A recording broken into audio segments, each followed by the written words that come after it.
All right, it is 1 p.m. and I am going to call the May 4th, 2018 Child Support Guidelines Committee to order and take roll call.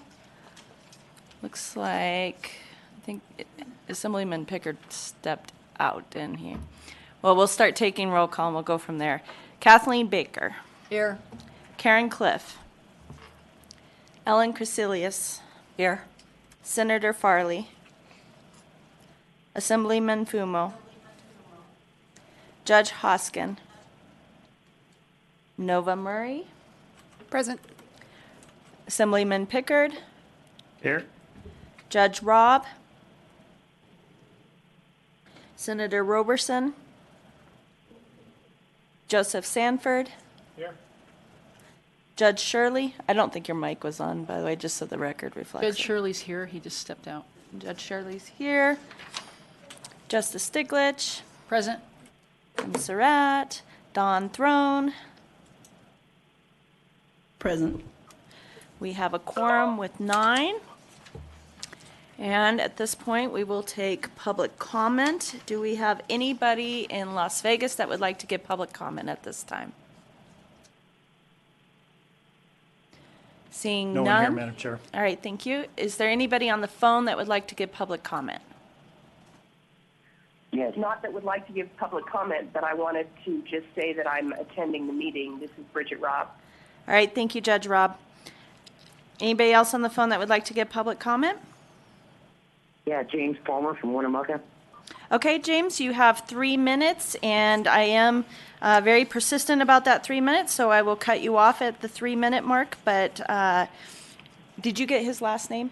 Okay, I just wanted to make sure for the record it was clear. Go ahead, James. I just wanted to comment that, and I don't know if, I just heard about this agenda yesterday, so I'm not sure what, if this is a quarterly thing or you guys do this, or if you guys are reviewing guidelines, but the way the guidelines are currently set up for child support, where it's a percentage of what you earn, I think in a lot of situations is unfair to people that work hard or, worked hard for their education and make more money than somebody else.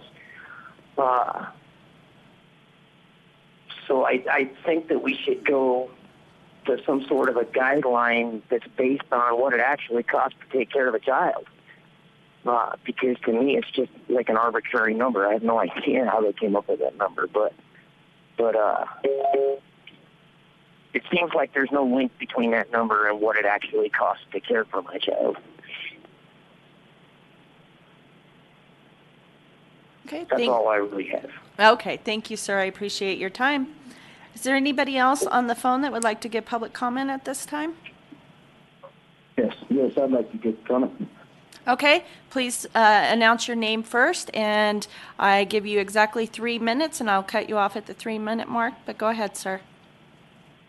Yeah, my name is Glenn Baker from Humboldt County. The first thing I wanted to talk about was setting forth deviations for additional children, and especially in situations where shared custody is in place, where one parent has 50%, the other has 50%, and then another parent, an obligor specifically, has other children from an outside relationship. The deviations that are set forth, they're not consistent with the formula that we use to calculate child support in the first place. And I think this is intellectually inconsistent, and I think that we should get to a point to where it takes it out of the judge's discretion and it codifies specific deviations that are in line with the same method that we use to calculate child support in the first place, which these formulas are drastically higher than the actual cost that it takes to raise a kid. And I know you have to follow those, but there is information out there, specifically from the University of California, Santa Barbara, from an economist that shows that the highest the cost they use for housing and transportation are so inflated compared to what it actually costs to raise a child. The other point I wanted to touch on was high income calculations for shared parenting. This is off of high income people, where specifically we use the income shares model, and everybody knows that this is such an unfair system where somebody basically gets punished and has to pay their ex-spouse, 10, 15, 18 years of income. And it's all based on the premise that children have a right to share the lifestyle of their parents while they're both home. I mean, that's a right. I mean, setting forth that right, I don't know if this was ever passed from law or if this is passed from the bench, but I could tell you that nobody agrees with this. It seems like just an axiom they use just to justify the method that we use, because it's very difficult to set forth these things and to kind of weed through all the weeds to set forth this. But if we were to be honest about it, we know it's a form of alimony paid to the ex-spouse.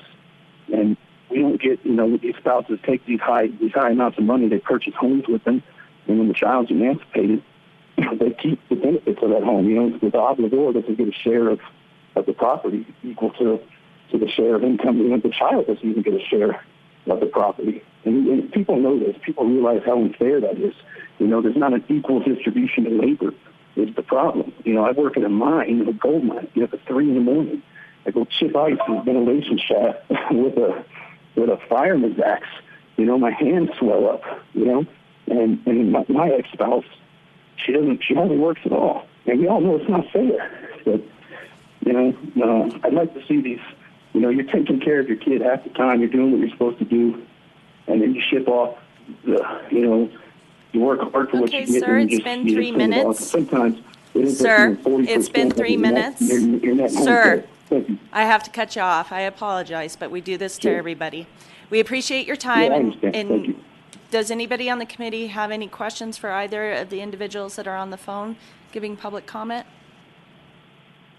Okay, seeing none. Thank you for your time. We are working on those issues. I can represent that to both of you, and we will take that into consideration.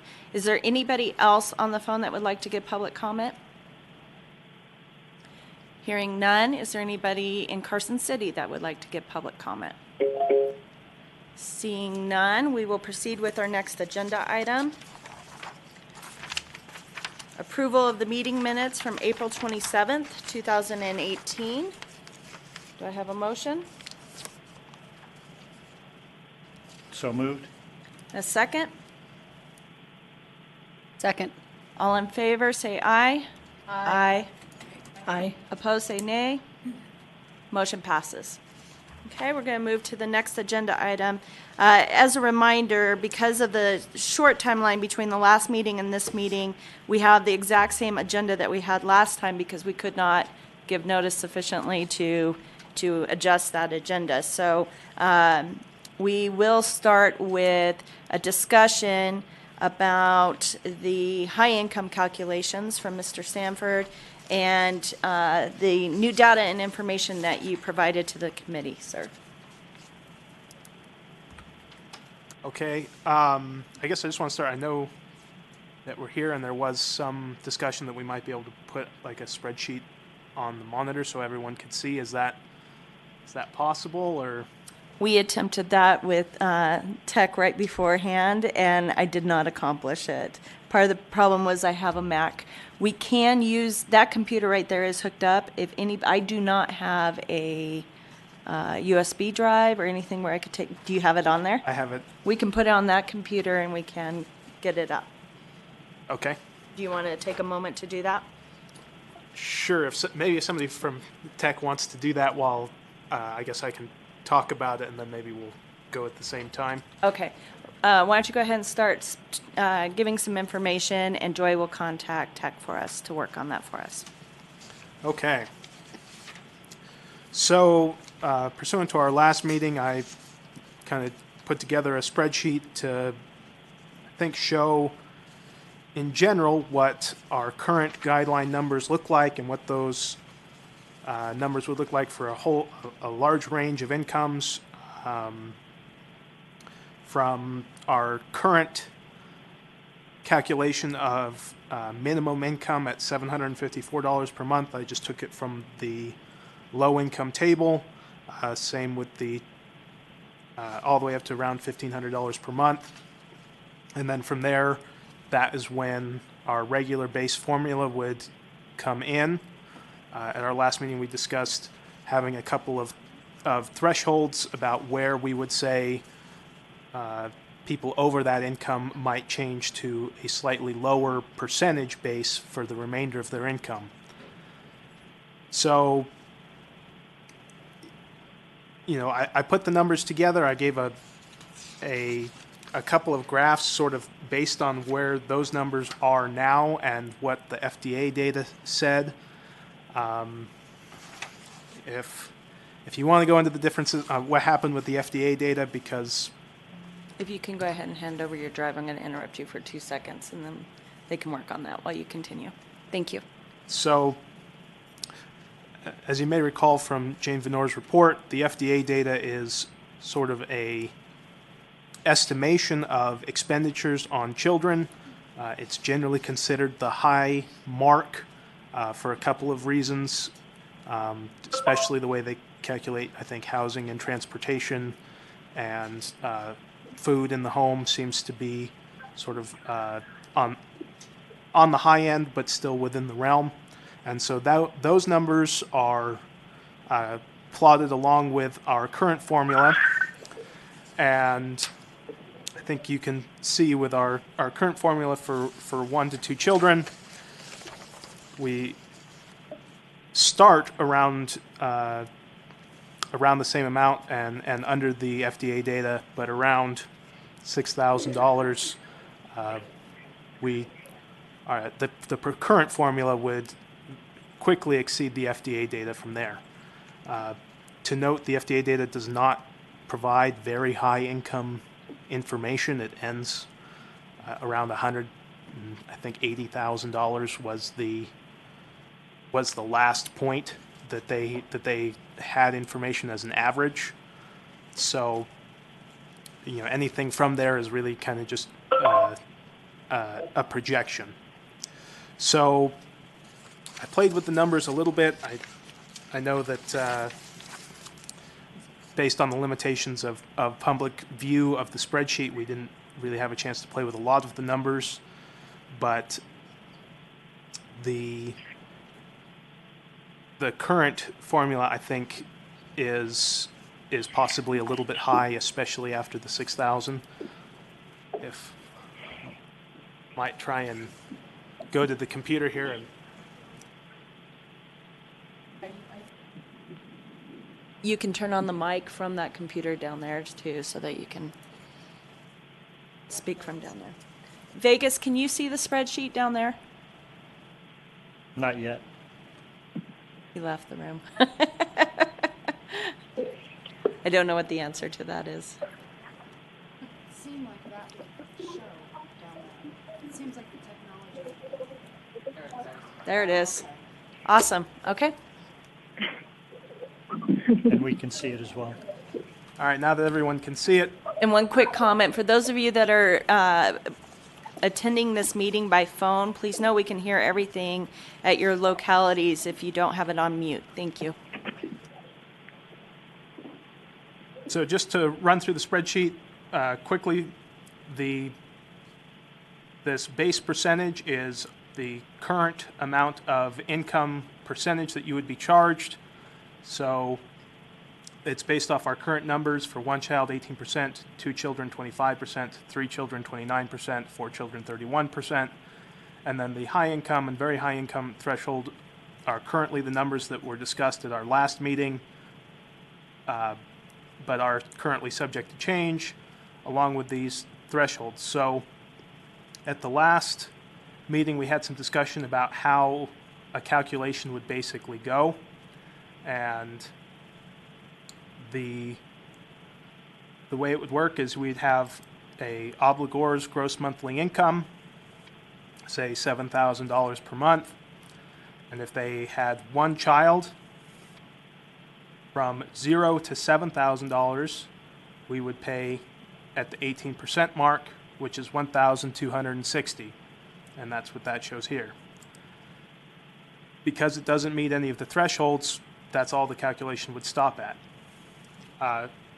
If, for example, we were to change the gross monthly income to $15,000 per month, again for 1 child, then the income would be calculated by taking 18% of the first $7,000 That is, again, the 1,260 plus 10% of the next $8,000, the number between 7,000 and 15,000. In that case, that'd be $800. We'd add those, sum those together, and you'd have a result of $2,060. If you had someone who made, say, $30,000 per month, then you would do the same calculation except for the amount between $15,000 per month and $30,000 per month. You would add that at 5%, and that would give you $2,810. So if you were a high income earner, your child support would start the same as everyone else at this 18%, then go to 10%, and then down to 5% at varying levels of income.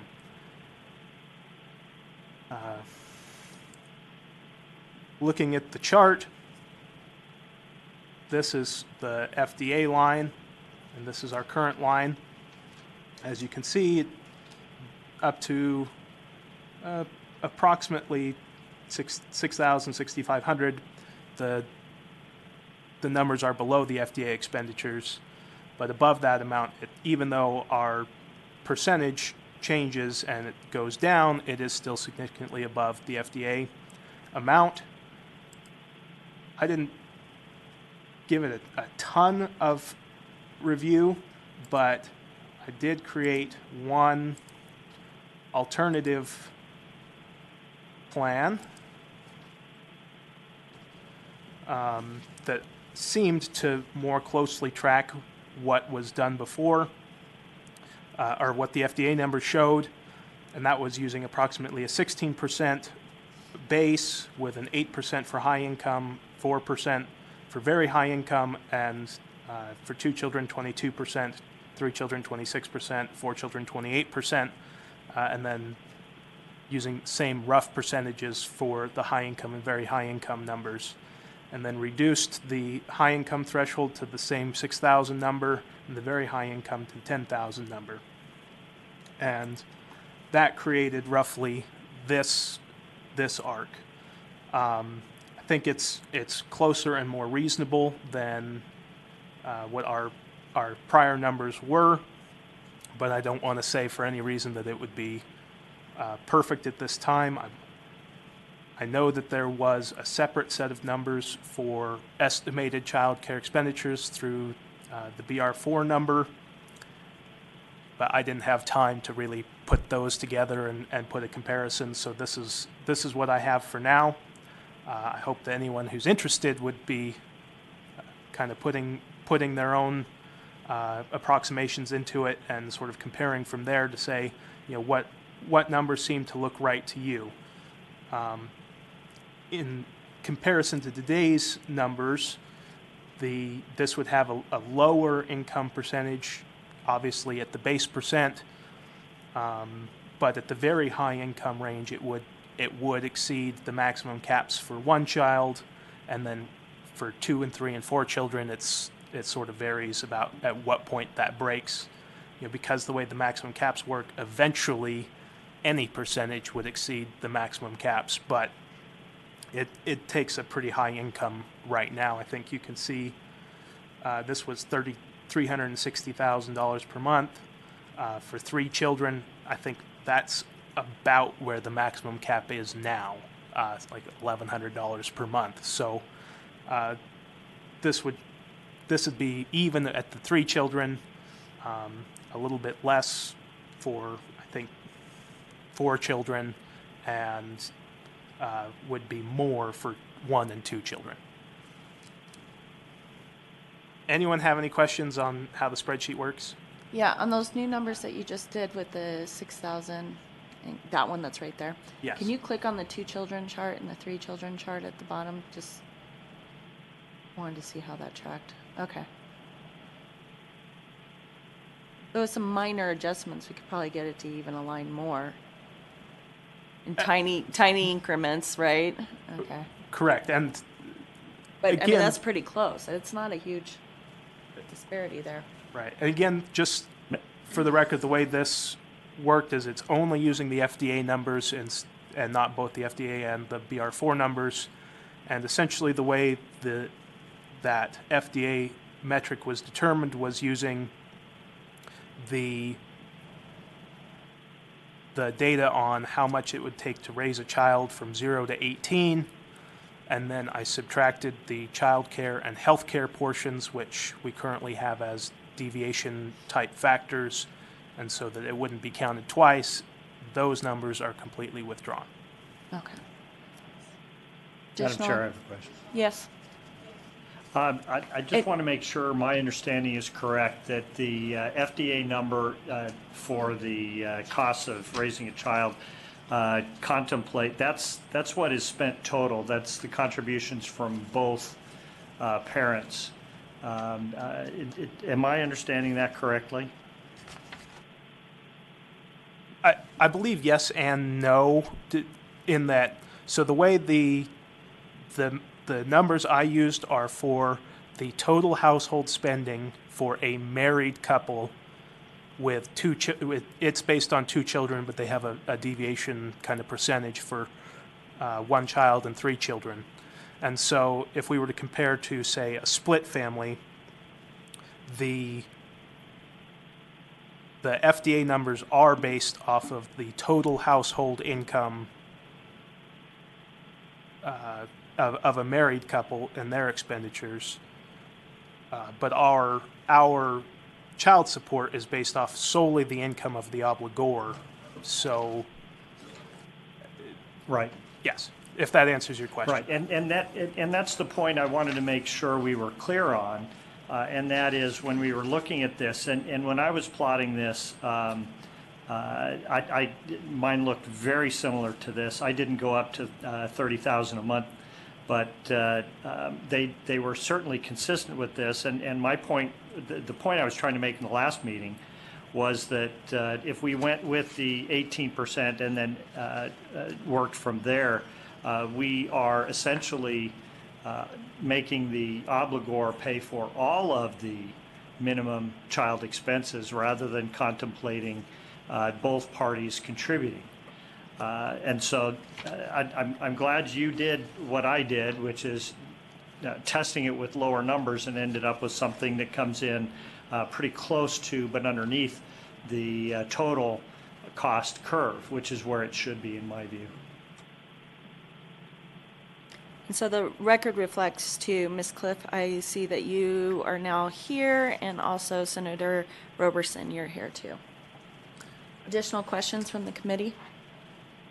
This is Karen from Clark County. I just wanted to ask Joe, the new figures that match sort of a little closer to the FDA expenditures, are you suggesting it's the 16% for the first one, and then an additional 6% for child 2, and then back down to 4%? Yes, so the first child would be 16%, and then an additional 6% for 2 children, an additional 4% for 3 children, and then an additional 2% for 4 children. And then I think from there, like an additional 2% per child, like what we currently do. But I didn't calculate for 5 or more children. And I guess I just want to briefly respond to Assemblyman Pickard's discussion on the obligor paying the total expenditures. So from a one-to-one comparison of the obligor's income to the married family income, assuming that the mother had no income, Assemblyman Pickard, your kind of assumption would be correct.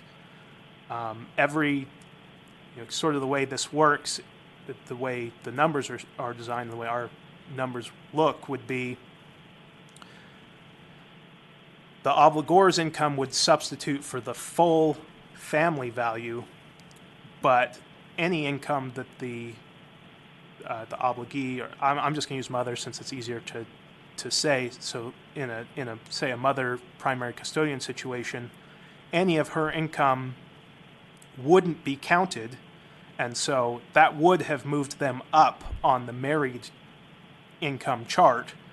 So they, in a comparison, she would have an advantage because her income would be sort of at the higher income part where less per dollar gets spent on the child. And so that is true, but it's not, the formula isn't entirely designed to have the obligor pay for the full amount of what the full household income would have been. Right, and I do see that.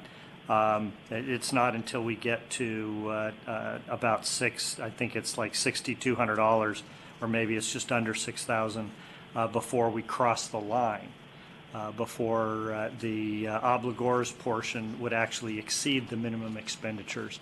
But that's kind of my point, that the way you've mapped this out, we very quickly exceed that, and so the obligor does pay the full calculated amount, or the full, estimated amount of that minimum expenditure once they get above that 6,000 or so point. Before that, then there is actually an assumption that the other parent is providing some, so that becomes a disadvantage to the non-earning primary custodial parent. In a joint custodial arrangement, these tend to dampen significantly because we do actually consider the income of both parents. But anyway, my point was just I wanted to make sure that I understood what the FDA expenditure assumption was. That's the total assumption for each child, and that we should be. And I think the law is pretty clear that we do expect both parents to some extent to within their capacity to contribute to their kids.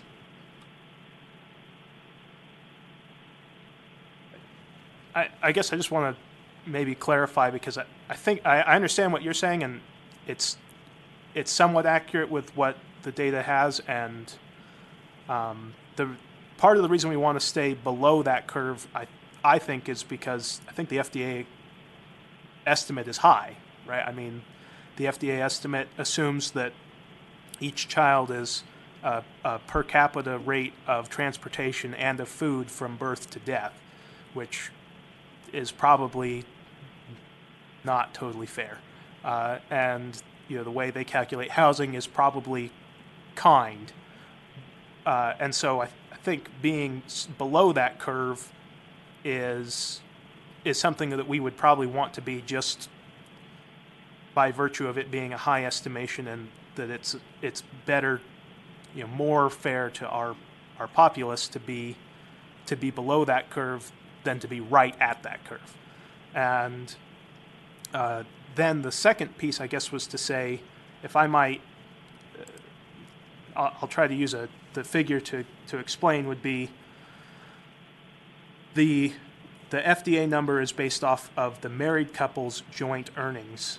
And so in a mother unemployed, no income, father employed, full income, then those two numbers would be the same number.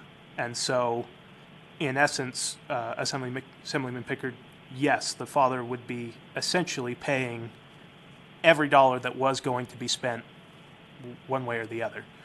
But if the mother is also employed, then the mark on the FDA line would move up, but the father's point would stay the same. And so there is a substantial advantage in that situation, where of the expenditures, say we use 6,000 and sort of 10,000 as a mark. So the father earns $6,000 per month and the mother earns $4,000 per month. The father's obligor number here would put him providing $1,000 a month in child support, and the mother's, the estimated expenditures for the child are roughly $1,500 or $1,550. And so even though she makes 2/3 of what he makes, her number, her expected expenditures on the child are, less than 2/3 of what he pays, and that's just because as has been discussed, as income rises, a lower percentage is used. I think that sort of the way the formula is designed is that we assume that in this fashion, if mom, or say mom is unemployed, we at least know that the child is getting some minimum percentage, some minimum amount of expenditure, and even if it is, I guess, quote, unfair as to the father, but that's sort of the way it's worked, which I don't want to express whether or not we should deviate further from that for that reason, but that's the way the numbers are currently designed.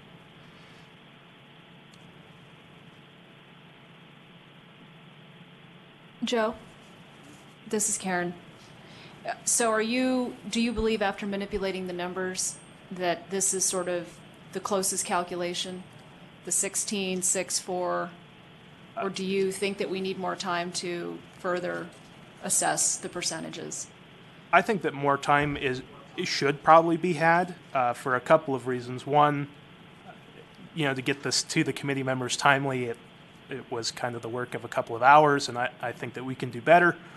And second, I'll just put on record, I'm a little disappointed and frustrated that the best information that we have coming from the FDA is really, it's really three numbers. It's the average expenditures of a child between $0 and $60,000 income, and then between $60,000 and $100,000, and then $100,000 plus. And there's, that makes 3 points, and it is enough to, I think, give us an idea, and extrapolating, we can come up with a pretty fair guess.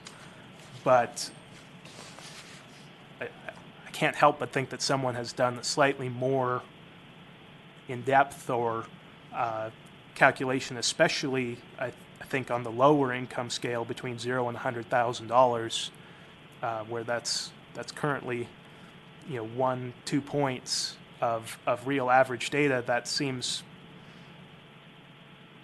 to have to put a lot of assumption into our formula rather than data.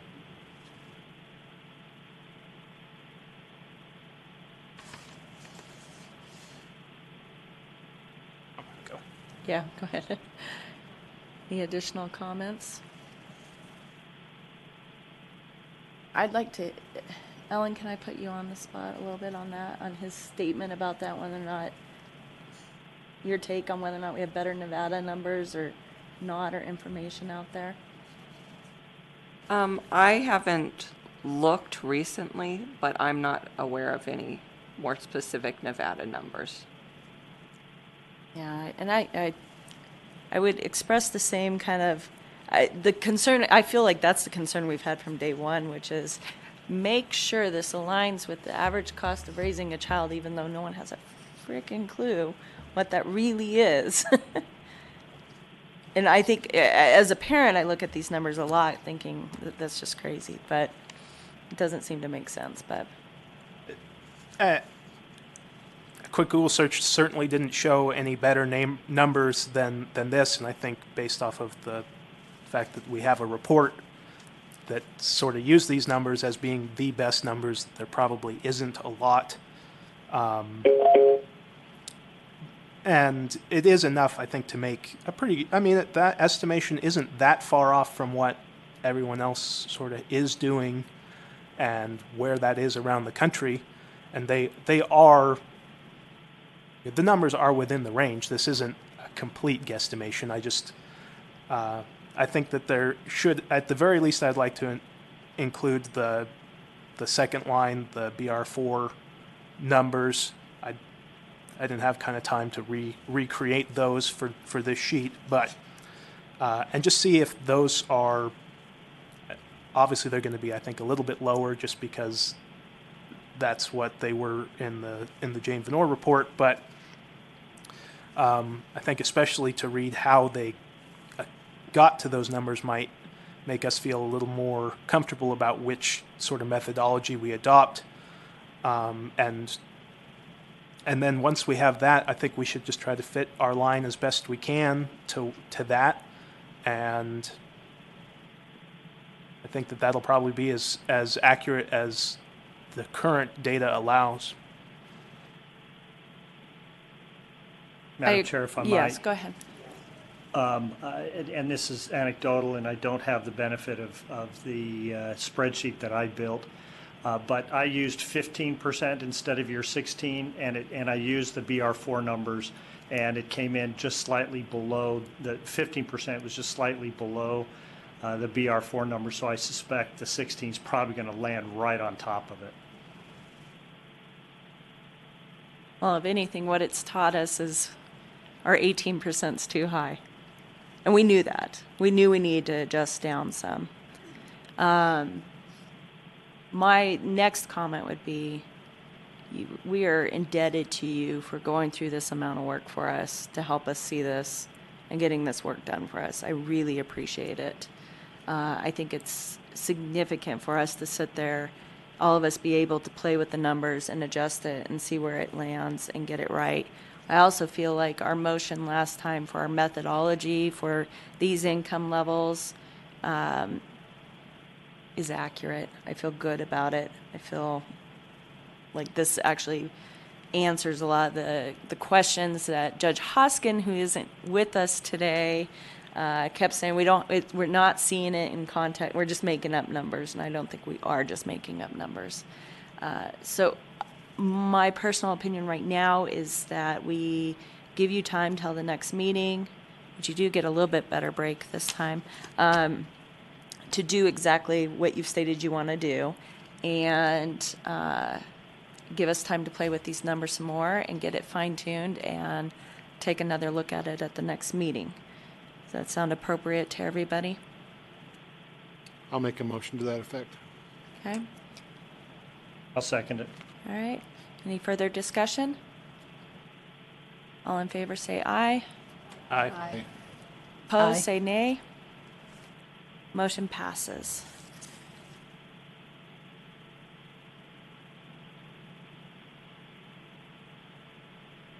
Thank you again, Mr. Sanford. Agenda item number 5, discussion and recommendations on proposed language for modification of child support. Assemblyman Pickard, would you like to address that in your document that was handed out? Thank you, Madam Chair. I went back and looked at the minutes and my notes on it, and there were just 3 comments really that we discussed, and so I've tried to capture them in here. But if there are other, well, one of them was just that we needed or we wanted to look at whether or not we were going to include certain developmental milestones. We never defined those, but there were other comments. One was on emancipation, and another was Ms. Cliff made the comment that they have orders that occasionally come in, and there has been a change in the custodial arrangement, and yet no district court has actually made an order. And so item 4C was intended just to address that situation, to give the 4D program the ability to appropriately adjust an order even when there is no actual custodial award made. And I don't know if that's the right language for that, but as a placeholder, I just plugged that in. So I'm certainly open to suggestion as to any other developmental milestones that we might want to include as triggering the review. But what you see in bold is simply, well, of course, I took the some of the language from what is now A and moved it up above with respect to it shall be deemed to constitute changed circumstances requiring a review for modification of the order for support of a child. That used to be at the end of what is now A.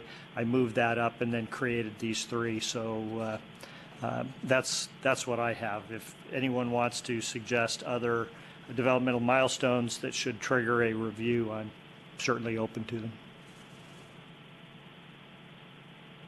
Okay, comments from the committee? This is Nova. Do we plan to send this through the legislative session Do you see this as something that we have authority to look at in NAC, or is this 125B, 145, will we be thinking to take it to session? My recollection is that 145 was included in the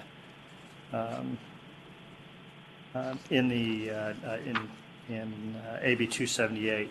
It was part of the repealed sections after we do our work. AB 278 does not, is my understanding, AB 278 does not include 125B, 145.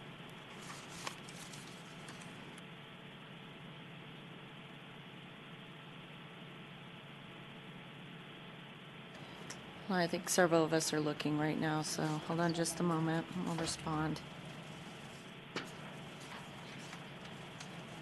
So I thought we went through this analysis once before.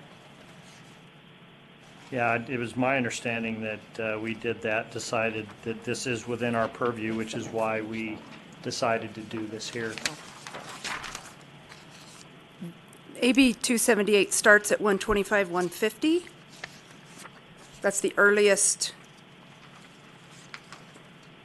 That's the earliest number in here. And then it goes into B, 125B. So it doesn't address 125, 145 at all. But I don't think,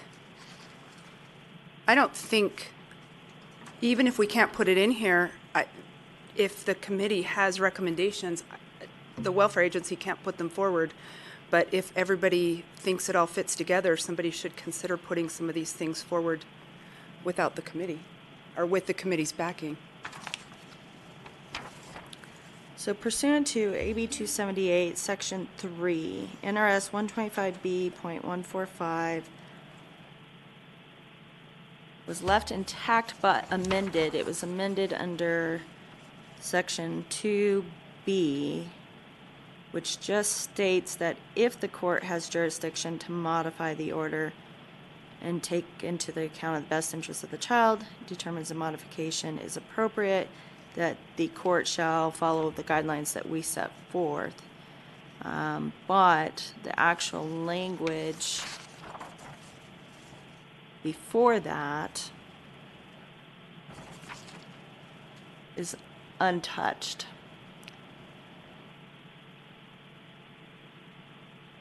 Am I reading that right? Is anybody else taking a look at this? I am, Madam Chair, and I think you are correct. So that means that if we do this, it'll have to be in the next legislative session. So assuming I'm elected, I'll be happy to include that in a bill that we're already working on. Okay. I think it was still worth the time and energy, though, to have a discussion, because whether or not we make additional modifications to the calculation of child support to deal with those circumstances, you know, when you can modify and how often you can to get to reasonable numbers, that's a lot of the complaints we're hearing from people. And so I think it was worth the exercise to talk about it, get to where we are at right now, and give some input on that from the perspective of the calculations that we're creating and all the other measures we're putting forth for the child support guidelines. In terms of the language that you have here, just for quick input on that, I worry that 4C is extremely vague, maybe too vague, because I don't, you know, what are custodial circumstances defined? And then I know we've talked about milestones because we've been talking about emancipation and the grounds for that, but in terms of calculating child support, daycare is the only other milestone that always, you know, when a child goes into daycare versus when a child comes out of daycare and into actual school, are the milestones that I worry about and stress about. But with that said, any other comments on that? All right. Then I am going to consider this agenda item going to say dead in the water. That might be not the appropriate term, huh? Off the table. And we won't be considering it on future agendas. Glad I could help. I'm glad you went through the work. I'm sorry, Assemblyman Pickard, but you might have some good material for the next session. And we do not have Judge Hoskin here. He did distribute his spreadsheet on his attempt to divide up the calculations on a per-child basis to assist with our analysis of how to deal with shared, split, and serial parenting. But we do not have him here to discuss that, and I think the committee needs a little more time to take a look at that. That would be agenda items number 6 and 7 for right now, and I'm going to consider those tabled.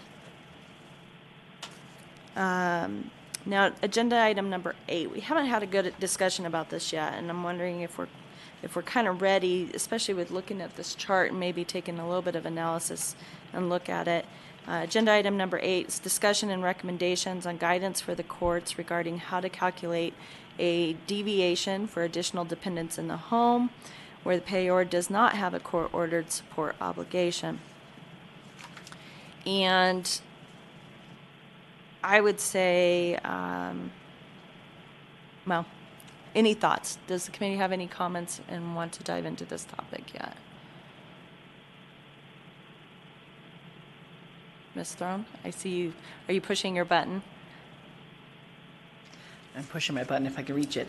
Yes, I think that we should have the overarching principle that all children of the obligor should be treated the same. One set shouldn't be entitled to more support than the other. So the deviation shouldn't be a deviation. It should be a mandatory part of the formula that we put in there. I don't know how exactly we do it with the split. It's similar problem with the split and serial parenting issues.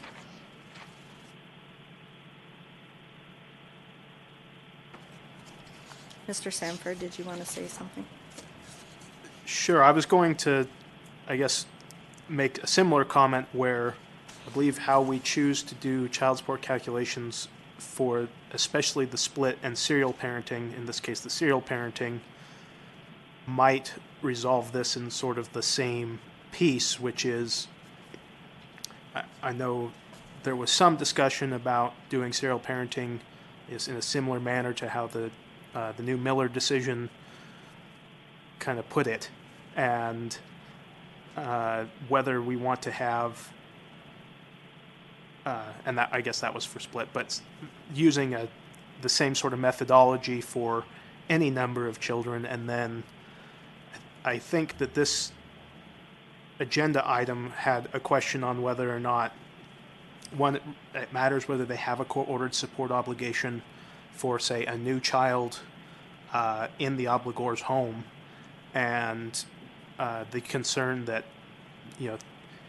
having a new child could have sort of negative impacts on currently existing child support orders, and whether, public policy-wise, it was wise to, I guess, encourage that sort of behavior where a new child in the home, essentially reduced the obligations elsewhere. But I think that, at least for me, I would like to sort of discuss this in the same time where we discuss how we would do child support calculations for serial parenting altogether.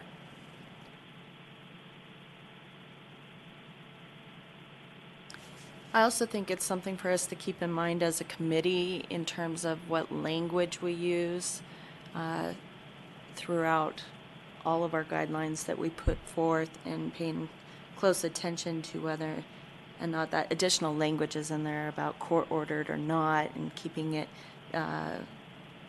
paying attention to that, and whether or not it still needs to be a deviation. When we look at the master document, we still have a few deviation factors, which we're not calling deviations, no.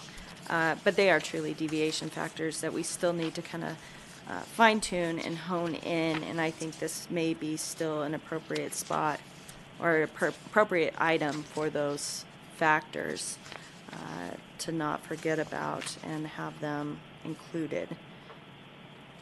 we have additional comments on this? Madam Chair, this is Bridget Robb. Yes, ma'am.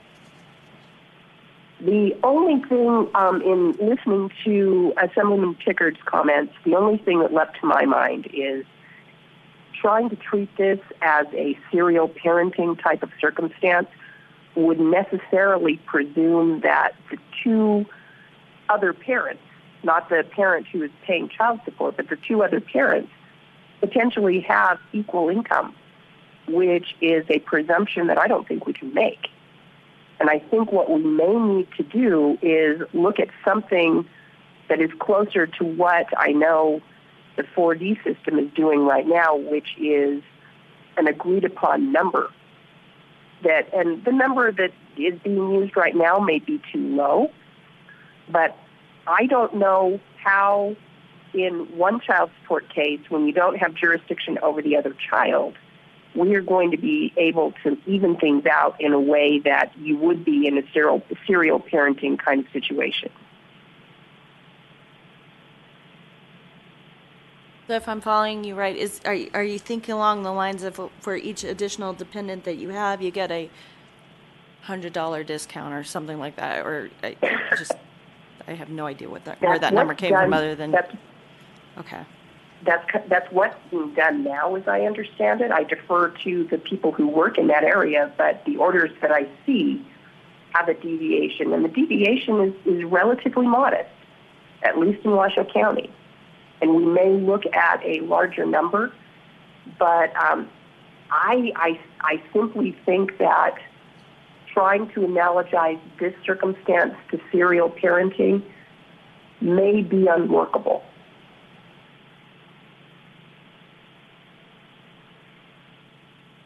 Well, there's always the concern, too, with cases that come in, and not just children dependents, but dependents. You know, you're taking care of your elderly parents in the home. They don't have an income. I mean, there's all kinds of scenarios that walk in the door. And that adjustment for that, I'm always fearful of those, it's X dollar adjustment. But is that really what's going on a lot in the 4D cases, Ms. Baker, Ms. Cliff? This is Kathleen Baker, and the standard deviation that's given in Washoe County is usually $50 or $60 a child. And I haven't had any cases in my short period doing this where we've considered any deviations for any dependents other than children, minor children.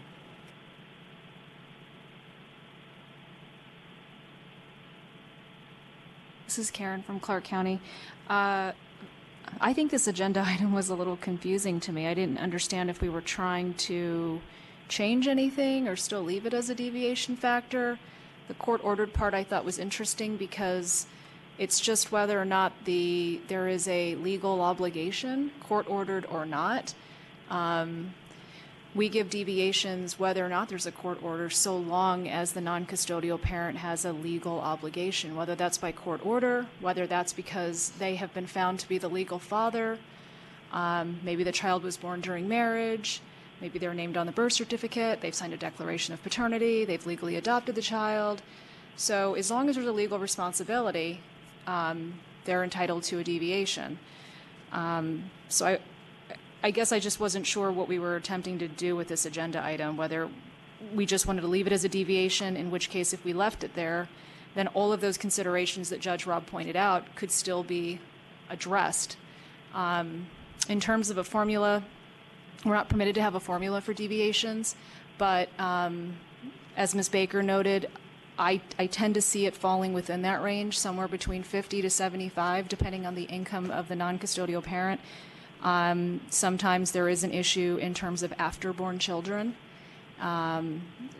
So the hearing masters have that discretion, as they do for any other deviation. But generally, I find it to be somewhere in the $50 to $75 range per child.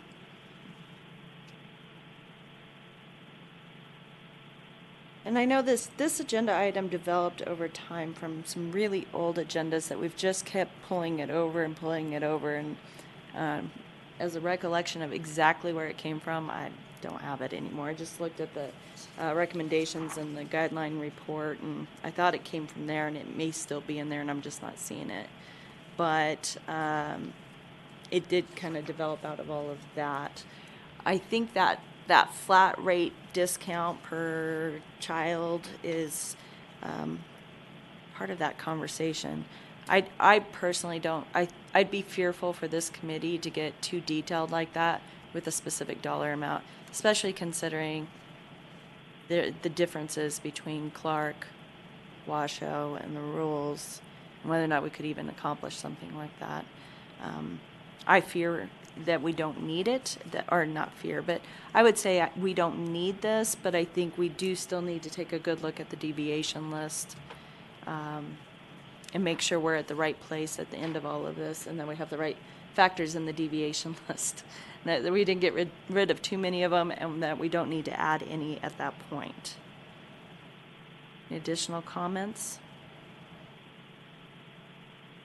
Ms. Baker? This is Kathleen Baker, and I was just looking at the recommendations, and this comes actually under recommendation 10, which talks about guideline deviations for additional dependents and to use a formula to reduce the number of deviations for additional dependents. So I suspect that that's where this came from. Except that's what we have with the change in the percentage for the number of children when we're doing our actual calculations. But yeah, it arose. It came up in some meeting at some point, and I kept pushing it off because I wasn't sure we knew what we were going to talk about on this. So if there's nothing to talk about, we need to just move on. We can move on. But Mr. Sanford? So I'll just give a little comment about how our hearing masters out in Churchill County sort of has been doing this, and I think it is probably worth a discussion in that typically it's in the serial parenting case and not so much for where there's a non-court ordered. The court order piece doesn't really have a lot of impact. It's whether they have additional dependents for which they're responsible. And those deviations can actually vary pretty widely. In a lower income case, it might be $50, and higher income case might be $250. Depends on how many children and the like. I would say in about the last couple of months, the hearing master has sort of adopted the same standard as applying Miller for split parenting to sort of a serial parenting context, and that's how she's been doing the deviations for additional dependents that are not part of this case.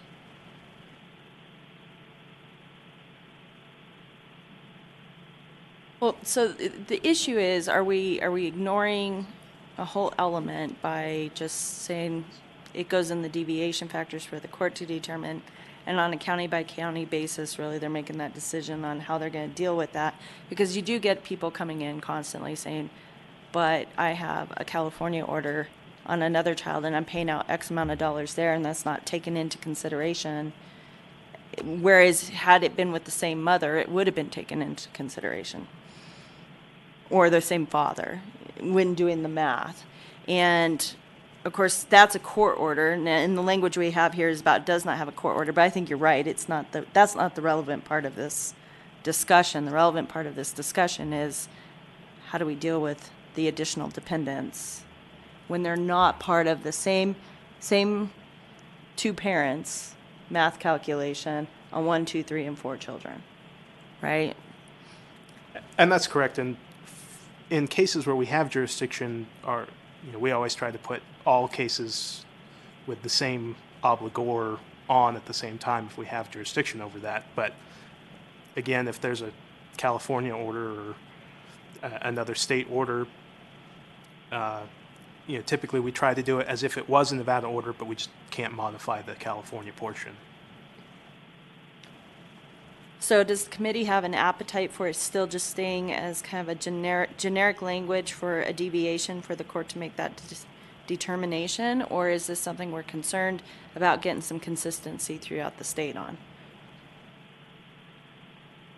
Ms. Donthron, I think we should get consistency through the state. If the whole point is to make sure that people in the same situation are treated the same way, there's a huge variation between whether you're in front of a district court judge, a hearing master, where the hearing master is, who you're doing. It shouldn't be that varied on these on the deviation given. It should be part of the formula. If you have this many children, so we set right-sized orders, and the obligor can afford it.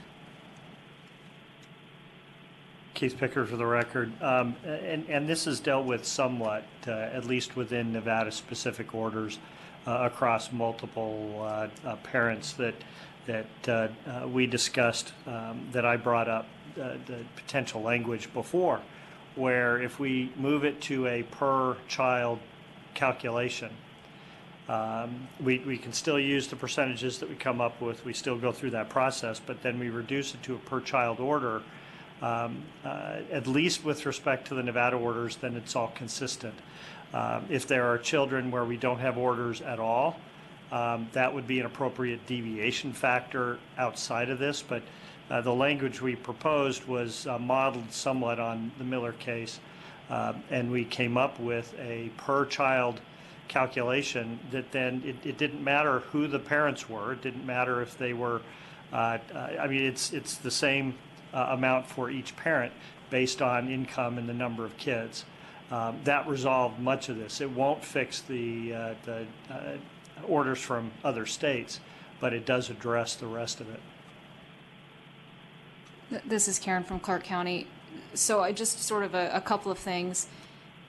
If we really want to delve into sort of the issue of consistency and deviations and other children, then it almost needs to get removed as a deviation, because child support by statute is presumed to meet the needs of the child. So deviations are discretionary.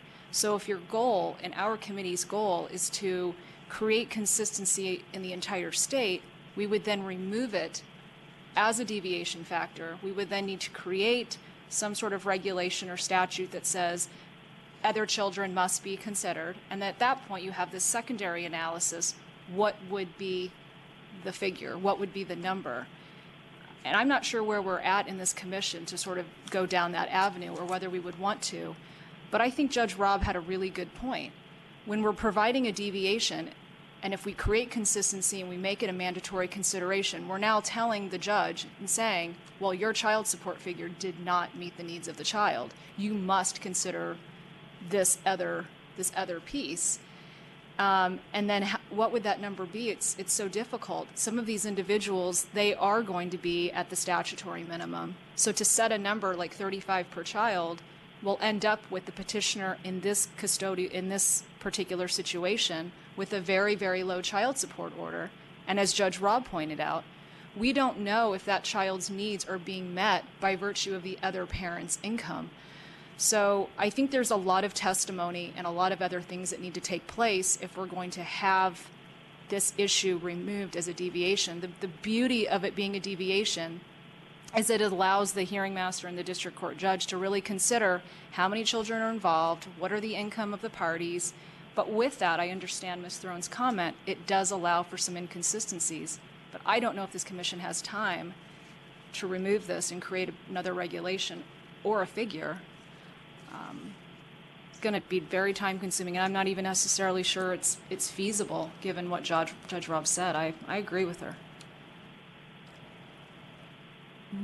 This is Kim Surratt. I think my take on it would be this is a great element that could safely stay within the deviation factors for our first deadline, for our first initial change of the system in Nevada, with the context of this committee in the future year, or its ongoing existence, can start to take in that information on how to deal with that and whether or not something more specific should be set. Because as much as I'd love to say we can solve every child support problem that the state of Nevada has all by that July deadline, I'm not sure that's realistic. I think it's also a dangerous, slippery slope, like you said, about we don't even have the data we need on how to even approach that yet. But I don't think it's off the table forever to come up with that system. I think it's a safe place for it to be a deviation factor for now, and not just disappear into the wind. The language you used just now, Ms. Cliff, that I would hang my hat on is making sure we tell courts that they shall consider it. versus they may consider it, but they shall take those other children into consideration. How they do it, that's the part that's up to the judges. Any additional comments or thoughts?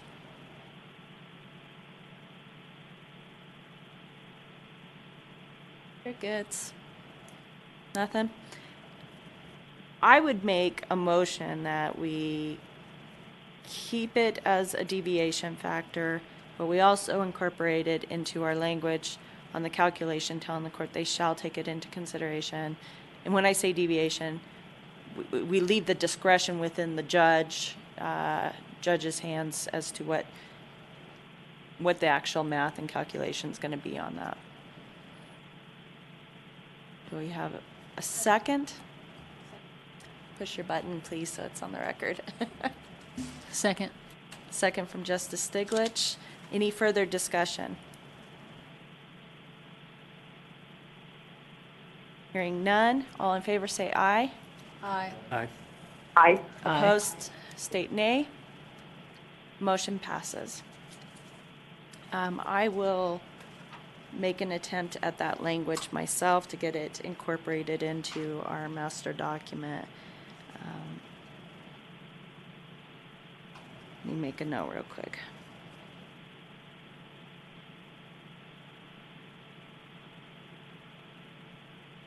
Okay.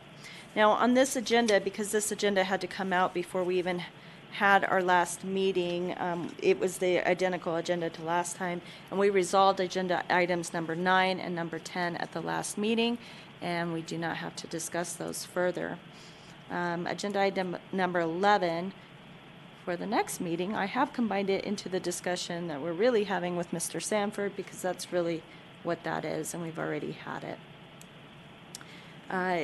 Agenda item number 12, regarding the child care and health care expenses. And we have within the definition of gross monthly income right now that we've kind of just held it in abeyance as to whether or not we're going to deal with, in that calculation, 1/2 versus the whole amount. I think with the chart that you did, Mr. Sanford, we're getting closer where we could actually start playing with some different scenarios on that to see what impact it has on the calculations. Go ahead, Mr. Sanford. And I apologize, I wasn't here when sort of this decision was made as far as the gross monthly income offset, and don't have a question on that. I just wanted to ask, I looked through the meeting minutes and didn't exactly understand how it would work if the mother was providing child care or health care, whether that would be a credit or whether it simply wouldn't be a deviation, because if it's, I think it could be difficult to have a situation where the child support is the same if both parents provide, or if one parent was to provide the same amount of child care or health care and the other parent was to provide the same amount of child health care. At least if it's just a gross monthly income offset, it would presently be favorable, and then depending on the credit situation, it could be advantageous for an obligor to have the exact same child care costs paid by the other party, or if there is no credit, then obviously it's better for him to pay it. So I guess I just wasn't sure what the credit portion or what the proposal was if the other party was providing these expenses. Joe, this is Karen from Clark County. I asked the same thing because oftentimes we're establishing the child support order and it's the first time the non-custodial parent is even learning that they have a child, so they had no idea, and they're not paying for child care at that time. It's actually the custodial parent. But it maintained itself as an adjustment. It's in our attachment under adjustments.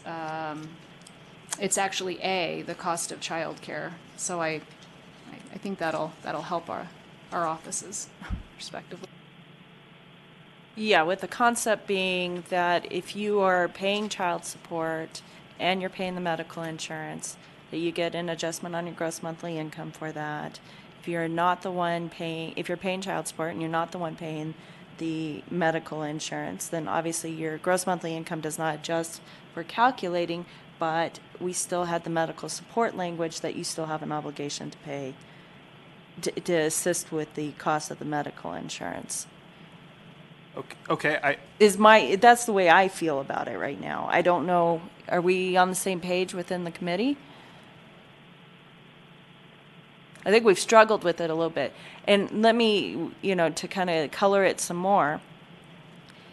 When I went to doctor up our quote-unquote master document that is later in our agenda, which was just jump to that real quick, and we'll come back to this agenda item.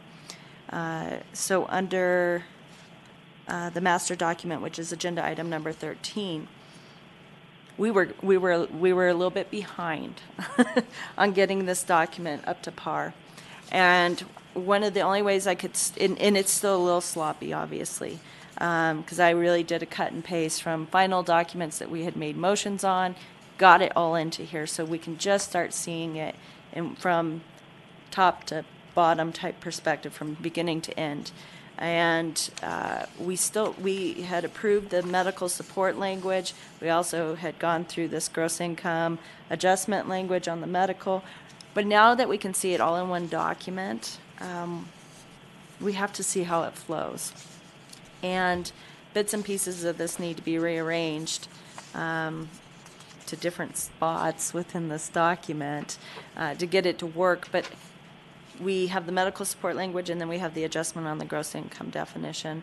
And my theory is those two need to mesh together, if that makes any sense.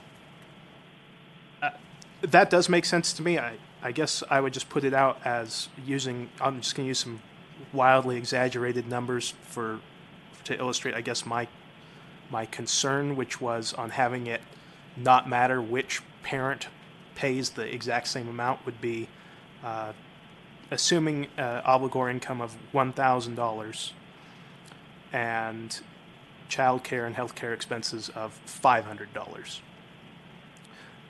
If we do it as a gross monthly income deviation, so the obligor is paying those child care and health care expenses, then his offset income would be $500. 18% of that amount would be $90. So his child support obligation would be $90 and $500 of health insurance and child care. Whereas if the mother was providing those expenses, he would have an 18% child support amount of $1,000, so $180, and then would be having credit, or the expense would be the other way. And so those numbers don't seem to be exactly the same, which is right now why our credit system of being 50% sort of makes that easy. Or I guess it's not in statute, but the common practice being that those expenses are set at 50% for each parent, that it doesn't matter which parent provides, they each have a 50% obligation. Whereas if it's a gross monthly income offset on the obligor side, then his real credit is either 18%, 25%, 29%, however many children. So that's how much he realizes out of that, and not the full 50%. So I guess that was my concern. It could be done through deviation to make those even. It's just, I think that the judge would have to do some pretty significant calculations, to compare what it would have been if the other party had been doing it, and then deviate accordingly.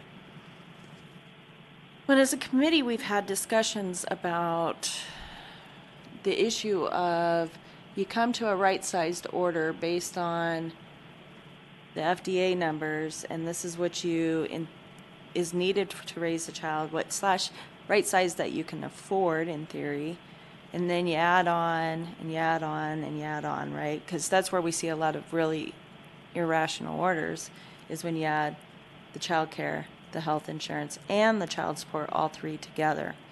And so as we sit, based on the motions and votes that we have done, we sit with the medical, the reasonable cost of childcare and health care within the definition of gross monthly income, and we sit with the medical support language that we've approved. And we've got to figure out how to get this to work together, eliminate one, keep the other, completely change that or not, to get to fair numbers. And so it has stayed on the agenda. Now, the half versus 100% language is what I've kept the agenda described as, but it's really about the offset for the fact that we have it in there that way under gross monthly income. And we've got to get it to work together now. And I think for a while now, for several meetings, we haven't had a good compilation of everything we've done in one little packet for us to take a good look at. And it's time, obviously, that we figure that out. Additional comments, Ms. Murray? I'm worried about gross monthly income. Gross monthly income is already outlined in NRS. Do we have the authority to come forward with gross monthly income? Yes, we went through that analysis and all agreed on the record. Because I know that very clearly from going through all the minutes that we went through and where we identified it and because it is part of the calculation. Okay, so it's already defined in NRS. Are we going to ignore the NRS? So we are taking this language into NAC, and it only has the authority to delete the sections that were deleted in the session.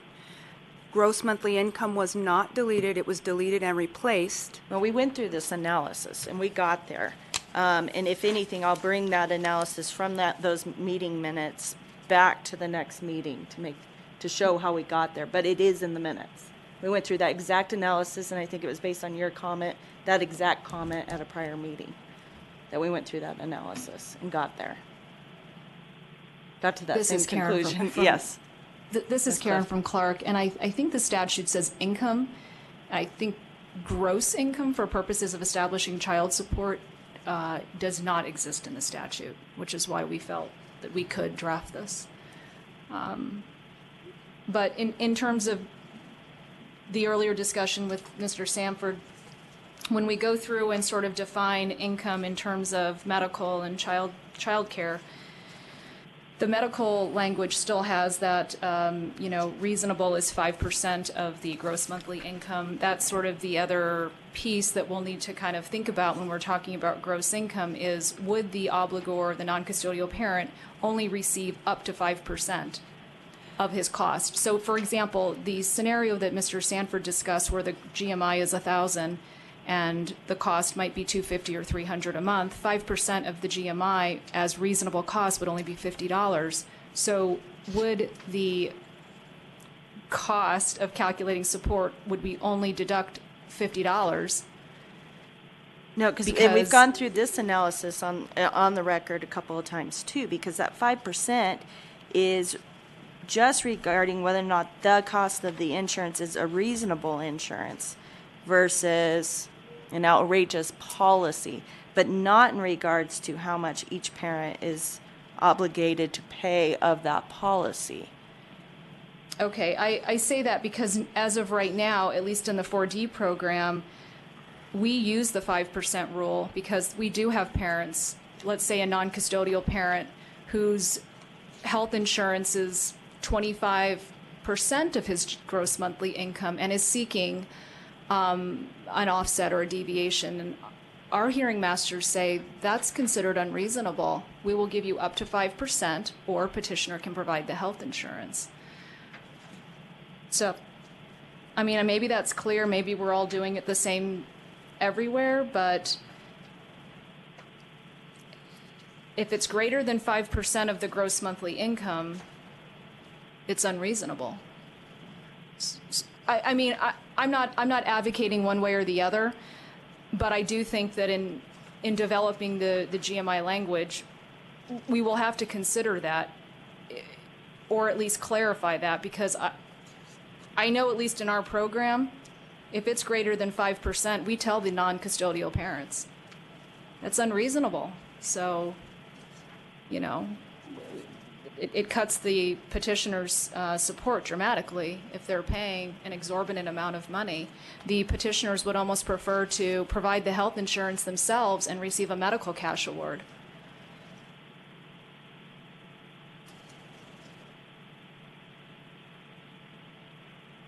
Additional comments? Madam Chair, I'll Yes. just pipe in on the definition of income. The statute just says, just addresses income from all sources. It does not define it. That's why we decided that we needed a definition. Wisconsin has a definition, and so ours is modeled primarily on theirs. Well, and our calculation is completely dependent upon the definition of gross monthly income and what it is to even get anywhere within any of the decisions we've made as a committee. And Push your button, please, Judge. 125B070 defines gross monthly income. Is your button pushed? It is. Oh, sorry. 125B070 does define gross monthly income. It states explicitly gross monthly income in quotes means and gives a definition. So, and that definition was moved to 125150. And so in 125B 145, I agree with everybody. We need gross monthly income, and we tried to do this in the last session. We tried to get it defined, and we actually tried to get it moved up into definitions so it applied. But my worry is that it sits in here defined this way. It still sits here. It still sits in 125B. And it says, as used in this section, gross monthly income has the meaning ascribed to it in NRS 125-150. So I just don't know. I'm not an attorney, so when I sit down to do something, how do you decide which definition you use when you have one in NAC and one sitting in NRS in the child support section of the regulation? That's all. I will push all of these recommendations up, and our attorneys will look at it, but in my mind, you have a contradiction.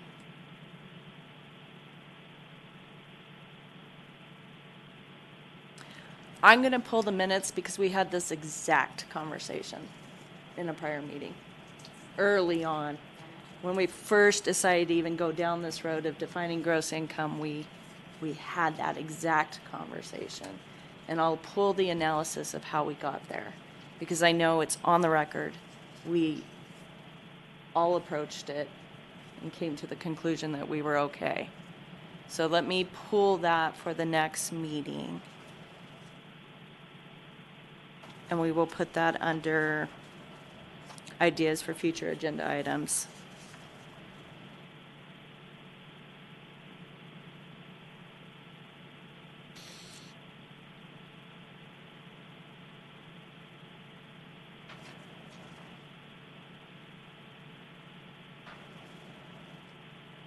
Okay. Any additional comments on agenda item number 12 right now about how to deal with the child care and health care expenses? Yes, this is Dawn Throne. Yes. I never understood deducting from the gross income. I think the way we do it in Nevada is pretty consistent, at least from what I've seen in both, is that whoever's paying it, subject to the 5% limitation, but whoever's paying it, either it gets added to the obligor's child support, half of it, or it gets deducted if the obligor is paying it. I think we should take it out of the gross monthly income, because it makes no sense there to me, and add to the medical support language specific that it's either 50% is added to the obligors if they're not the one paying it, or 50% is deducted from the obligor's child support, so that the parents are equally contributing to the cost of medical support. Madam Chair, I'm sorry to backtrack a little bit, but something rang a bell when we were just talking about it. If we look at section 12, no, I'm sorry, it is section 3, sub 5. As we're going through, and section 3 is amending 125B 145. We did move it the definition of gross monthly income from 125B070 to 125.150. Section 1, sub 12, takes the language that we currently have in 070, and that's on page 5, by the way, of the copy of AB 278. Section 12 just says gross monthly income means the total amount of income received each month from any source of a person who is not self-employed, or the gross income from any source of a self-employed person after deduction of all legitimate business expenses, but without deduction for personal income taxes, contributions for retirement benefits, contributions to a pension, or for any other personal expenses. So we've just taken the language out of 070 and dropped it into 150 just to make sure we had a definition still in the statute. Our definition, however, goes beyond that and is not inconsistent with the definition that now is in 125.150. And I think that was where we landed. It was that because we're not inconsistent, but we are further defining it, we are safe. Yeah, I know we have the, I think you're right. I think that rings a bell too. I just know that we had the full discussion and all went through AB 278 together to determine whether or not we could move forward with that. So, again, I will keep it on as an agenda item for the next time to clarify that, pull the minutes, use your comments just now, and we'll all feel better about it at the end of the day. All right, going back to agenda item number 12 with the child care and health care expenses. Ms. Throne, you made a suggestion, and Assemblyman Pickard moved us back to the other topic. And you are suggesting that within the definition of gross income, that section 13 regarding the reasonable cost of child care and health care be moved back out near what we had for the medical support language, which we had it separate, and then we all came to a conclusion and analysis to get it back into this gross monthly income definition. And now I think we're feeling it without knowing what to do with it on that half versus 100%. But we may be going in circles. I'm not sure. And going right Madam back Chair, if to I where we might. had it. Yes. This was a discussion, if you recall, that Judge Hoskin had. This was his within his assignment. And we did go around. So what I would suggest is that we table this until Judge Hoskin joins us next meeting, because he's really the one that has been keeping track of the path on this one. I have a motion to table. Do we have a second? Second. I can second. May I make a Discussion, comment? yes? Yeah, it was March 23rd, or the minutes that I have, and Judge Hoskins had provided an Exhibit A. So the exact thing we're talking about right now was on the agenda on that date.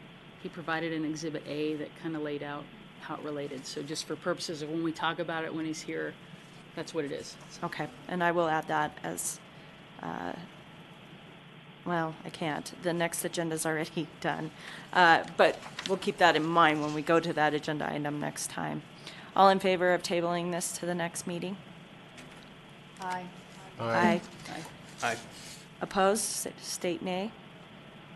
Motion passes. Now, on agenda item number 13, back to this concept of the master document. It is not pristine, but I was trying to keep it somewhat just cut and paste exact documents we had approved, bring them all together into one document, kind of separate them out by category so that the next topic is on the next page. Oh, incarceration's misspelled.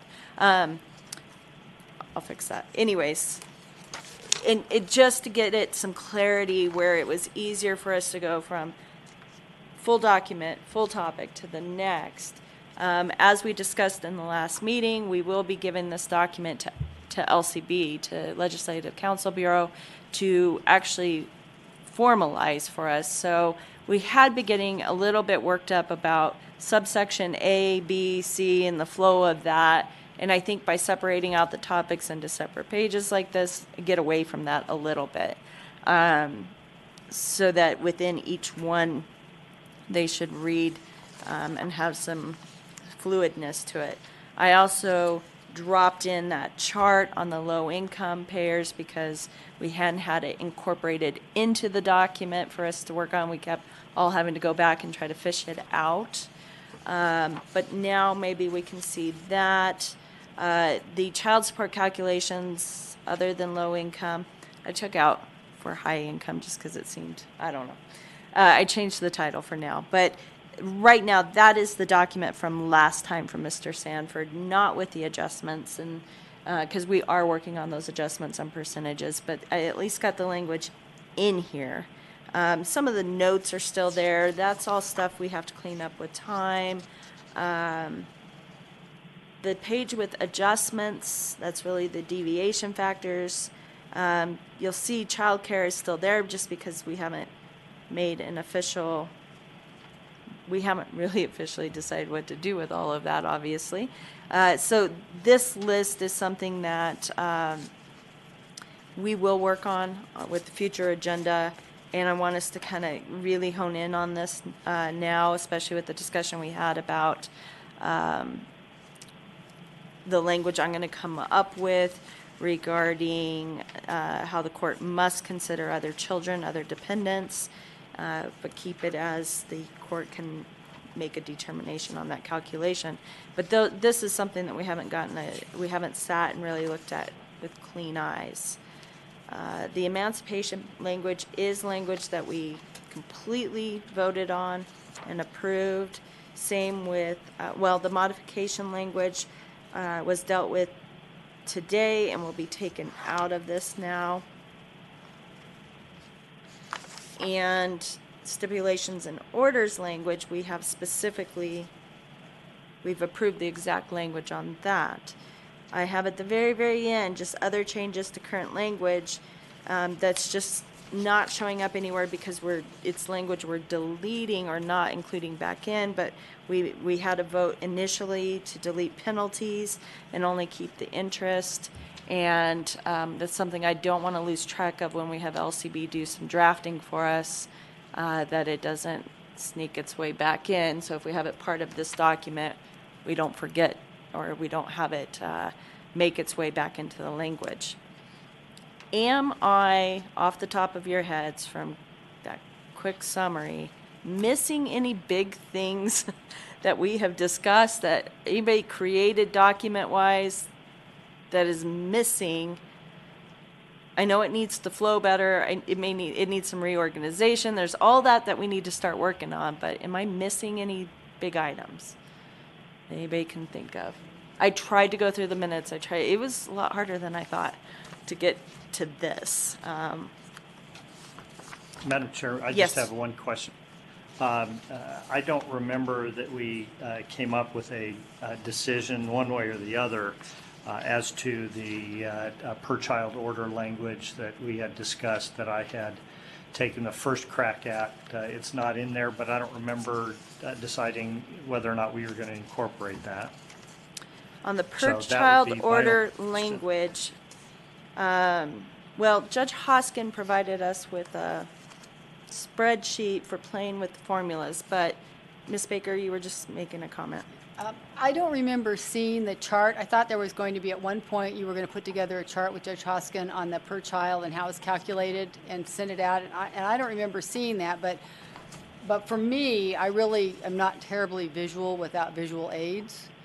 And so I haven't got a real good idea of how that plays out. All right, I'll go ahead and get with Judge Hoskin then in the interim and make sure that is sent out.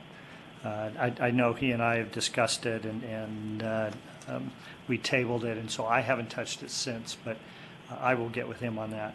And then, Madam Chair, with respect to the master document itself, in my brief conversation with LCB Legal, they did make the comment that they would like to see it in early stages, even though it may not be finalized, so that at least they can start working on the framework. So, and actually, in that respect, we were talking about deadlines, and they pointed out that Section 14, Sub 2, does not actually give us a hard deadline to do this. We just have to adopt what we're going to suggest, and there's no specific end date, which was a surprise to me because I thought it was July 1, but it's not.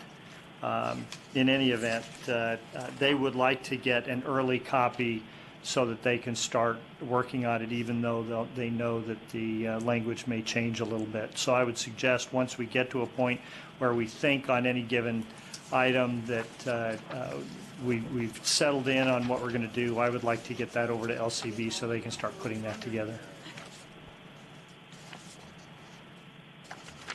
I would say with that perhaps, because we had very clean, clear votes on, and I don't think we're going to have any continuing problems regarding the emancipation language and the stipulations and orders language, that's at least a starting point of language to give them to work on. And I don't foresee us, even with changing our math calculations on everything else, that's not going to impact those two items. Does that sound fair? I'm sorry, Madam Chair, we were just having a sidebar. In other words, we weren't listening. Ms. Throne, yeah. Yes. Ms. Throne just pointed out in a memo from Steve Fisher on August 10, on page 2, he says that any revisions of the existing guidelines recommended by the committee must be submitted by July 1, 2018. The new guidelines will be adopted in accordance with NAC, or the NAPA, and so it may be a DWSS procedural thing in order to get these in front of the Legislative Commission or something like that, but that's where that July 1 deadline came from. It's not in the statute, apparently. You want to approach? Just a moment. We're about to have some insight on that. Deputy Attorney General Amy Crow, on page 12 of the Assembly bill, it says on or before July 1, the committee shall review the existing guidelines. So you don't have to have finished guidelines, but you shall have reviewed them by July 1. Oh, we've reviewed them. That may be where the July 1 deadline came from. Okay. I'm still holding our feet to July 1st, gang. So we can have fewer meetings after that. And I would say I don't know that we can get an NAC during session. I think that process sleeps while session is in play. Again, Deputy Attorney General Amy Crow for the record. Ms. Nova Murray is correct.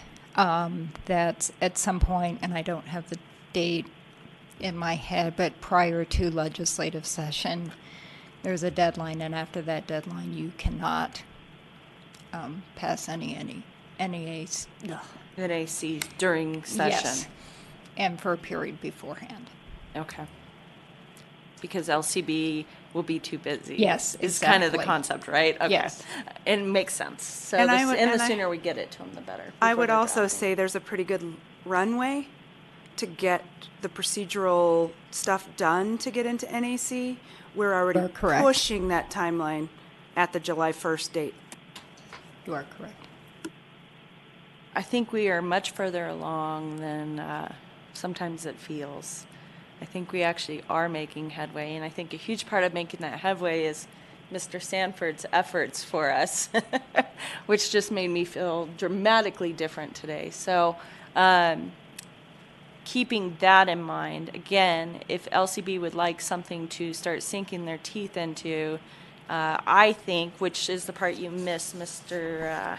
Our Assemblyman Pickard, was that the language on emancipation and stipulations and orders is, and the elimination of the penalties. That's all very solid decisions that we have I believe, completely vetted, approved the language, will not be impacted by our changes on the other calculations. If you would like to forward that to them, I don't see a problem with that. I don't think it needs a motion either. It's just a matter of them, because we're going to keep finalizing language anyways. Right, if you want to send me a cleaned up document, then I'll go ahead and forward that on to them. Thank you. I will do so. Okay. Have I missed? So the per child calculation part of that, I mean, I don't know how far we got with the actual language on that. I feel at a loss on that. So you may need to just send that out fresh, Assemblyman Pickard, so that we can grip it again, because I think we were still worried about our initial calculations before we ever got down to the per child calculations. I know that Judge Hoskins' spreadsheet he sent out was for illustration purposes, because it's similar to Mr. Sanford's, where you can play with it and just stick in different numbers and see how it calculates out and take a good look at it. But if you could do that, we'll get that incorporated in. And if everybody else could now start taking a good look at this and be prepared each meeting to help adjust this as needed and move things around, so that we can get closer to what we want it to look like. Unless anybody has any additional comments on this document right now. I have a Ms. couple Casillas? comments. Yes. On the incarceration page, Yes. when we originally discussed this, I had recommended that we change Division of Juvenile Services in Department of Corrections and Rehabilitation to what we call it here in Nevada, Division of Child and Family Services in the Department of Health and Human Services. So this may not be the most recent language, is what That's you're what telling I'm me. wondering. Okay. Because I know I had will- recommended that change. That's why I wanted everybody to start taking a look at this.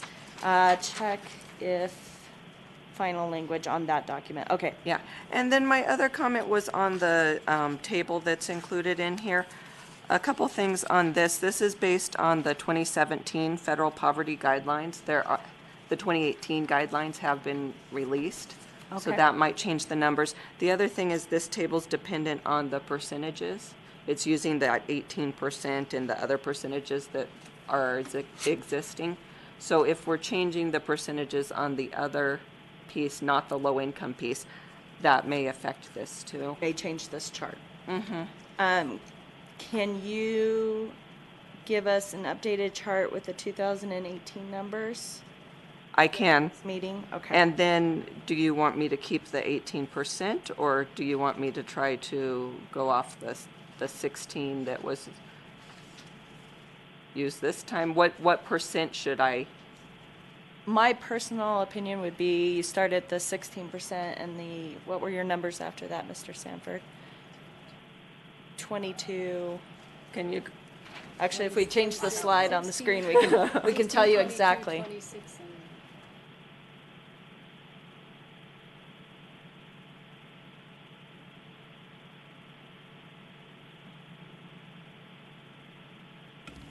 16% for one child, 22% for two children, 26% for three children, and 28% for four children. And then your chart goes out to 5 children, which really would be 30 at that point, because we were doing 2% increments after that per child. Correct. Okay, I'll provide an updated version of this table for next time. Joe, okay, so this is Karen from Clark County. Just to clarify,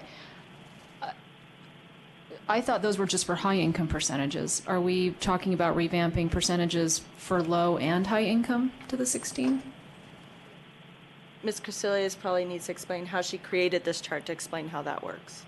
Right, the low-income table is based off of those existing percentages. So if you look at the bottom line on the table, that's where you'd see the 18 under the one-child percent. So if we're changing the overall percent, it would affect this table, unless we decided specifically to leave the percentages in this table as they are. Yeah, I guess I was actually kind of clarifying Joe Sanford's. I thought the proposition for the 16% to get in line with the the FDF was on high income. The chart that was provided, that's for low income, where we're looking at the 18, 25, 29. So to create a new chart, but basing it off of 16, 22,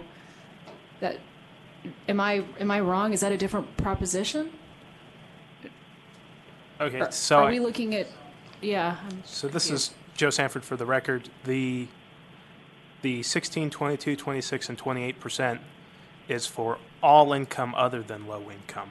Is where that was going to be determined, but our number has an effect on the low income in the sense that because the federal poverty guidelines in our table goes up to $1,500, I think around $1,500 at 150% of the poverty guidelines, the idea is we would want to have it so that there's no, I guess, discontinuity at that point. So everything Yes. below $1,502 would be based on the 16% and going down.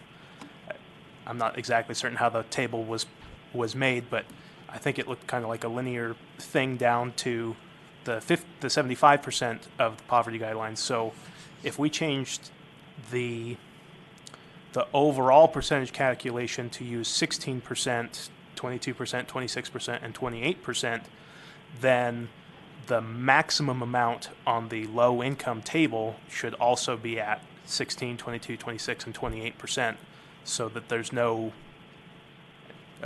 at least in my opinion, so that there's no sort of problem where, $1 or $2 at that range has a jump. It would just be, it's sort of designed already to be even, and it's the percentage that goes down. So I think whatever final number we pick would have, it would have an effect on the low income chart. Yeah, it's just in terms of drafting a low income chart that's being suggested for the next date, I think we probably need to provide more guidance as to where we're going to start that, because this chart, it's in very small percentages. It's not easy. Just looking in the chart now, it's 14.07%, 14.28%. So I think we would have to provide some clear guidance as to where do we insert the 16. Is it, because there's not even a 16 percentage on here. It's 15.81, and then it jumps up to 1603. I think the 16% would be the bottom number, but I'll let. So you want to remove the 16% would be the bottom number in the table for the one child. And then you would still leave 17.78? Yeah, so all of this would get manipulated. Yes, Gotcha. the whole table would be manipulated. The top row on the table is 66%. So you're basically splitting it up into small divisions between 66% and the 150%. This is Keith Pickard for the record. I would agree with Mr. Sanford that it would make sense for us to use the same baseline percentages throughout. That way there's no confusion. So in terms of the master document, if you could prepare that for us with the 2018 numbers, and for now, using the 16, 22, 26, 28, and 30 for 5 children, percentages. And of course, there is the potential of that adjusting again after we play with the numbers some more and figure out exactly where we want the percentages to land. Okay. Mr. Sanford, anything else? No? Okay. Good catch. See, now with the master document, we can kind of go, oh, that's what we agreed to. And take a good look. With that, any additional comments on this document for right now? Other than we all need to get working on it? Okay. Hearing none, let's move on to agenda item number 14. And the next agenda has been submitted already and is already out, so it'd be the next meeting after that. But it has some modifications based on the last meeting, so it won't be where we have to just skip over items that we've already dealt with. But are there any additional new items for the next, which will not be the next meeting, but the agenda after that for future agenda items? I am going to add gross monthly income, AB 278 analysis in terms of just pulling the old meeting minutes where we discussed that item to the agenda. Anything else anybody would like to see added? Ms. Baker? Does the next agenda have the minimum amount on it? Yes, because we did,